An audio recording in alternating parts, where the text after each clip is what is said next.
Hi எல்லோரும் எப்படி இருக்கீங்க? நம்ம சேனல் ஃபஸ்ட் டைம் பார்க்குறீங்களா? மறக்காமல் சன்ஃபீஸ் விலாக சப்ஸ்கிரைப் பண்ணிக்கோங்க.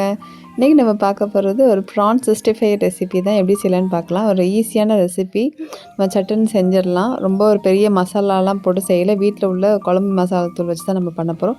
அதுக்கு நம்ம இப்போ ப்ரான்ஸ்லாம் நல்லா கழுவி அந்த குடல்லாம் எடுத்துகிட்டு நல்லா மஞ்சள் உப்புலாம் போட்டு க்ளீன் பண்ணி வாஷ் பண்ணி வச்சுக்கோங்க. இப்போ அந்த ப்ரான் வந்து ஊற வைக்க போகிறோம். அதுக்கு கொஞ்சோண்டு மஞ்சத்தூள், ஒரு 1½ ஸ்பூன் அளவுக்கு ப்ரான் வந்து இது வந்து 1/2 கிலோ ப்ரானு.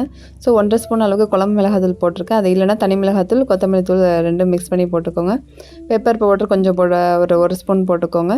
ஜிஞ்சர் கார்லிக் வந்து கொஞ்சம் அரைச்சி போட்டுக்கோங்க எல்லாத்தையுமே.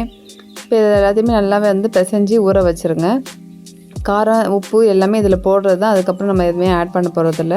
1/2 மணி நேரம் ஊறினதுக்கப்புறம் பேனில் எண்ணெய் ஊற்றி பெருஞ்சீரகத்தை நல்லா தட்டி போட்டுக்கோங்க. போட்டுட்டு வேறு எதுவும் அதில் போட வேணாம். இப்போ பெரிய பெரிய ஆனியன்ஸை வந்து நல்லா நீட்டாக பிரியாணி கட் பண்ணுற மாதிரி கட் பண்ணுறத நல்லா கையில் பிசைஞ்சு விட்டு போடுங்க. அதை ஓரளவு நல்லா சாஃப்ட் பண்ணுறதுக்கு வெங்காயத்துக்கு மட்டும் உப்பு போட்டுக்கோங்க.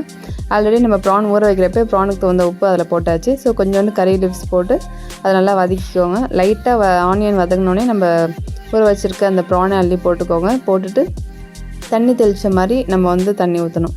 அவ்வளோதான். ரொம்ப என்ன ப்ரான் வந்து சீக்கிரமாக வெந்துடும். ரொம்ப வெந்துச்சுன்னா ரப்பர் மாதிரி ஆயிரும்.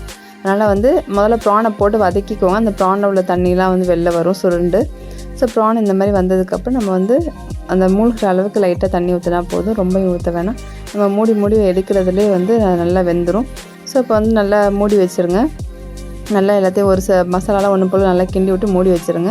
நல்லா கொதிக்கட்டும். கொதிச்சதுக்கப்புறம் அடுப்பை வந்து மீடியம் ஃப்ளேமில் வச்சுக்கோங்க. ரொம்ப சிம்மில் வைக்க வேணாம், மீடியம் ஃப்ளேமில் வச்சுட்டு லிட்டை வந்து ஃபுல்லாக மூடாமல் ஓரளவு அந்த கேப் போட்டு மூடுங்க. அப்போ தான் வேர்வை தண்ணி விலகாமல் இருக்கும். இப்போ நல்லா தொக்கு வந்து நல்லா ரெடி ஆகட்டும்.